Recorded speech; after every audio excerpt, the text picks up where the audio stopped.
I always draw little happy faces in the O's of my name. Is that okay? That's totally fine, man. Perfect. That's how you know it's authentic.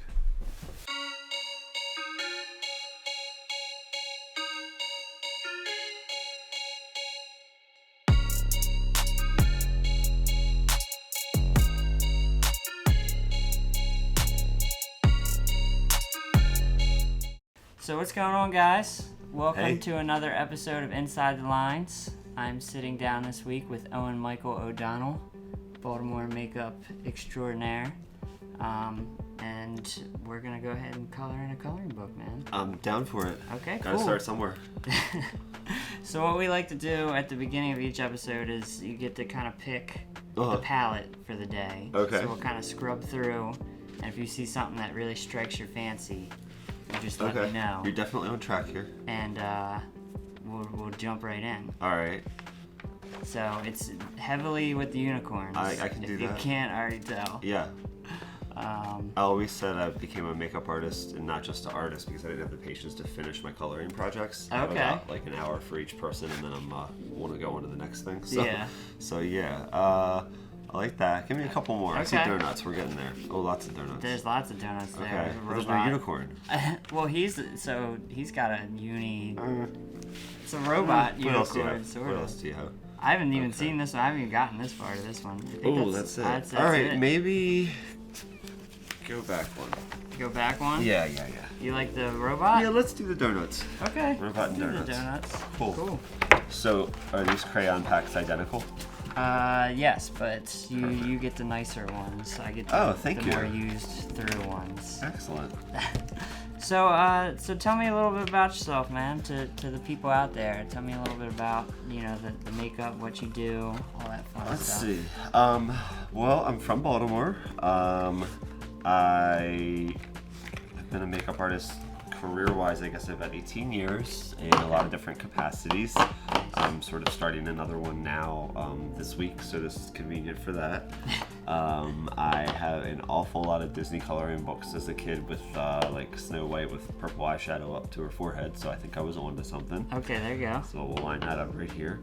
And it's kind of neat to be here this morning because my parents were big sailors when I was a kid, and they kept their boat on this street for part of the time, so I spent a lot of time here. I wasn't expecting to be back today. Yeah, I think I gave you a little bit of a nostalgia trip there as you came in. Definitely. Good old Sperry Point. Yeah, all good.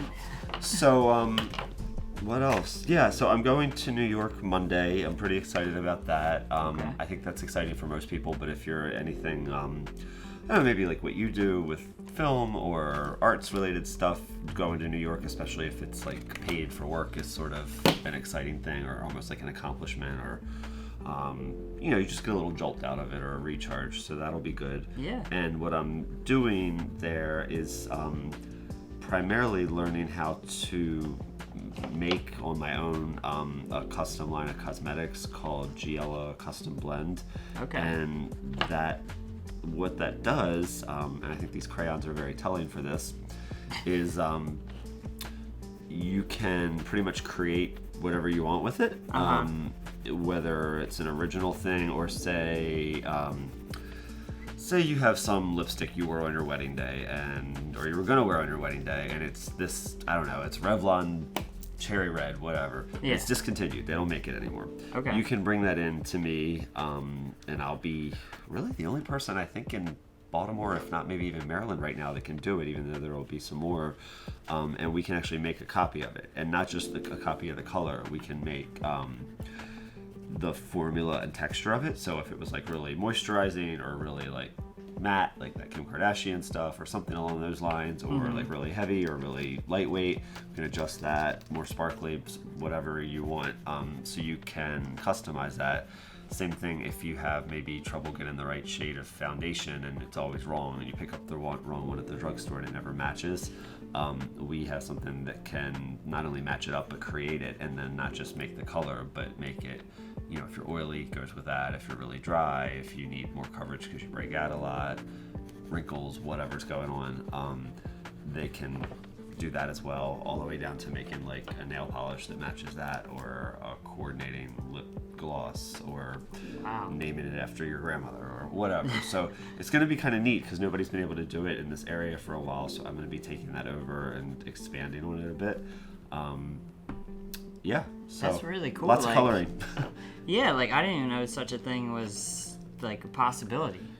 That's really like interesting. And it's I think so too, and they've had it in the area really since 2003 or 4, I want to say, but it's changed hands around a lot and who was taking care of it, and Gotcha. So you're sort of filling in that void. Yeah, and there's a quicker way to do it now, and even though things are a little more, I don't know, instant and in demand now, I think people appreciate something that's just for them or customized or not what you see in the store, or not just like overload or what every social media influencer says you need to get or this or that. It's really customized for you and lets you have a say in it. So I think that's actually more relevant than ever, even though it might seem a little old-fashioned. So what sort of like got you into the world of makeup to begin with? Coloring books. Really, I mean, kind of being bored and having a lot of coloring books. Originally, let's see if I can summarize this. Do I need to look at the camera, or can I focus on my coloring? You can do either one. Like, this is what this is for, is just kind of chilling out and coloring. Although if anybody saw my coloring today, I don't think they'd want me to do their makeup, but I do have a pinched nerve in my shoulder, so. Oh, I'm sorry to hear that. That's all right. Anywho, I was always really artistic, but I didn't want to sit around for a week working on like one painting, and then I was kind of shy as a kid, and didn't really like the way I looked, and I was a bit overweight and didn't have the greatest skin, and so stuff that would sort of change somebody's perspective and even maybe affect how someone treated them or how they were perceived interested me through art in a roundabout way. And I always thought that might be unfair, but I also don't think it's worth denying the effect that might have. People that might be more visually appealing in one way or another. It doesn't have to be a certain size or color or anything, but something clicks with that, and you do get a different response from that. Whether that's right or wrong, I don't know, but facts are facts, they just do. Yeah. So, but there's something out there for everybody. So eventually, I guess to kind of give me something more to do, because I was good at some sports and I did well with karate, but not really like too many team sports. So my parents wanted me to do something, and they put me in a theater summer camp. Oh, cool. Yeah, thanks. And at first I was shy. I just wanted to be like a tech person or work with the costumes and stuff, and I did really well with that. But eventually I got out of my shell a little bit and wanted a part in the show, and I got really interested in the makeup part of it, and would just fool around with the makeup kits at the theater all day, and they had a little class that helped, and something really, really clicked, and eventually I was helping do everybody's backstage and all that, and started doing some like dance stuff for exercise, and that had a bunch of makeup things that I learned as well. And the first show we were in, I was actually playing a clown named Tricky Dicky, and which, hey, that sticks with you.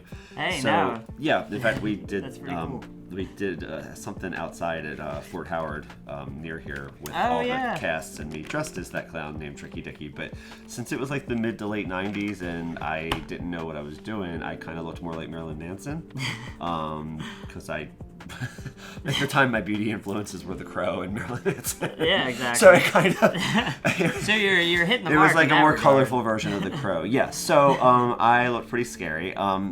But I got some confidence out of it. I don't know.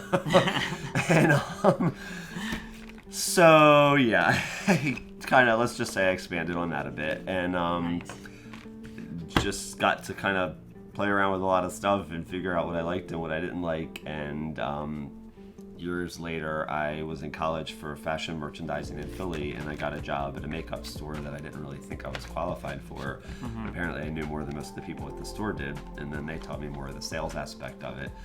And it kind of clicked and opened up a whole new perspective or career possibility or options, and like jobs I didn't even know existed or how much they might pay or be able to pay.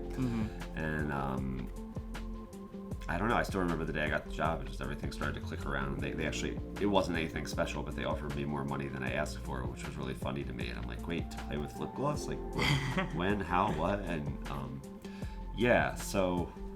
Do you find it hard, like, doing, so since you're, out and about doing so many events and things like that, yeah. do you think it's tough because I'll say for me personally, the toughest part is usually the immediately after those events. Because I feel like when you're at these events, right, you're all in the same kind of mentality where you're just having a good time, you're talking to people. Okay. So it's sort of like this high, right? Okay. But then afterwards, it's like you're sort of back into that same space you started at, which is like, for me, it's, I'm here by myself. It's sort of that like low that you sort of hit. Does that ever happen, you find, at events? Or do you find that it's like... Do you mean like that night, or do you mean like maybe immediately after? Yeah, like sort of that evening after. Do you find that like you've made good connections and you sort of like, I feel good about this? I think if you've made enough good connections, or if that was your goal, that you will find that you have some of that in common with people, or maybe even somebody to call and talk to about it, or maybe while you're there, if you set a time to reconnect with somebody, you have that to look forward to, or to look forward to, or see what place you're both in, or what commonalities were there in the first place. I think even if it's on a maybe a friendly perspective, not just business, business can kind of generate from that sometimes, so that helps. But I don't know, I found that after doing so much of that in Baltimore for so long, you sort of feel like you do know everybody, or vice versa, which can be good. But then I started going and feeling a lot more relaxed, but then I would catch myself just having a good time and not really making that much effort for anything work related. Yeah. And work still came, but it's hard to balance that sometimes. So definitely, like, if you find you're going to something that they have every month or every week or whatever, definitely make sure you don't just sit with your friends all the time. That's true. So as we get into the new year, what are some goals for you for this coming year? Having a way for people to come to me a little bit more and running around less. Going back to volunteering some more with 2 local hospitals. Let's see. Nice. What else?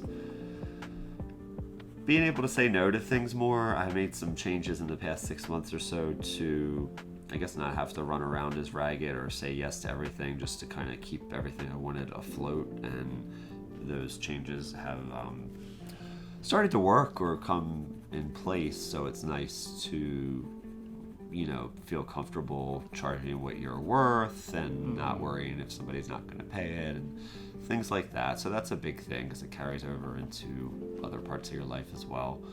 And let's see, I really want to help regrow the business I was talking about with the custom cosmetics. There's like a huge pool of people, especially in the Baltimore area, that have always sort of followed it, and just with employment transitions, or availability, or how long it took to get something done if they had to pre-order it because nobody was there. It's not really been maximized, and I think I have a lot of those people are clients I already work with and everything, so I think it's kind of exciting to pull all that together. Which, by the way, I can do that every Tuesday at the shops at Kenilworth, and then more to come after that. Nice. But so I don't know, and just to be able to enjoy a little more. I don't know if this is the time or place for it, but I went through a lot the past year and was pretty unhappy, even though I accomplished a lot too. And I'm looking forward to just kind of enjoying stuff more, like going to some tree lightings this holiday season, or actually wanting to do the holiday stuff and just chilling.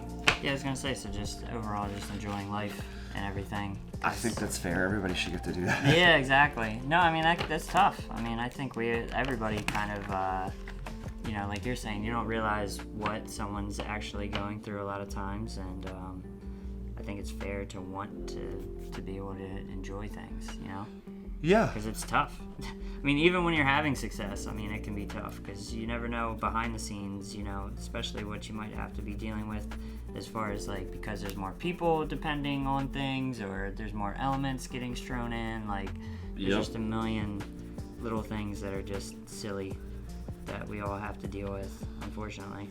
So if people wanted to find you on the old social medias, how could they do that? Pretty easy. If you just type in my name, most of it goes through that. So with Owen LLC is being redone a bit right now, and that encompasses everything. But you'll still get something if you type that. But most of my handles, the one that is the most thorough of any of my handles that you would follow through any, whether it's Instagram, Facebook, LinkedIn, and so on. If you just type in Owen Michael O'Donnell, you'll get something, and I would go off that one. Any of the others are kind of set aside and until a later date to have some more structure.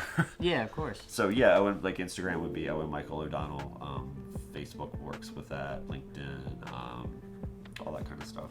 Awesome. So I know you said you have your chiming today. It is about that time. It might be. I was gonna say it's about 11:24. Okay. Yeah. So before we wrap up here, is there any kind of like parting thoughts or upcoming things that you want to talk about for next year? Just anything you kind of want to put out there. Let's see. I would say whatever you're doing, especially if you have to take care of yourself or are a freelancer, don't be afraid to make quick decisions in the moment that you have to benefit what you're doing, because the people on the other side won't hesitate to for themselves, and that's a hard lesson to learn. But I think as diplomatically as you can, take care of yourself at the end of the day. And that's a little hard to balance, but make sure you get good at that. And what else? Just I'm excited about the new year and trying out some different things, and if I'm allowed to say this, you can find me in Kenilworth every Tuesday, which is kind of a slow day for people if they want to spend some time or figure out a new look, or your skin's too dry in the winter, or just to talk or get updated on something, or even talk in person about your spring wedding or something like that. It's pretty easy to find me there. Otherwise, just shoot me an email or text or Facebook message, and keep coloring. Sweet. And then if you could, just one last favor for me, go ahead and anywhere on this page here, put your little John Hancock down. All right, this is going to make money someday. It someday. Yeah. I'm going to get you, I have gifts for each of my guests. Oh, this is like David Letterman, huh? And then for you, a nice Two Tony Productions pin. Thank you. And then an authentic Pog, straight out of the 90s. It kind of looks like me before I fill my eyebrows in or something. I'm into it. I'm going to wear this to work today and see if anybody notices, and anytime somebody does, it's a plug for you. Yeah, I appreciate Why that. are you wearing that pin? Well, exactly. When I was coloring this morning before work. Excellent. But cool. Thank you so much, Owen. I appreciate your time. It was fun coloring with you, and we will catch you next week on another episode of Inside the Lines. Thanks, guys. See ya.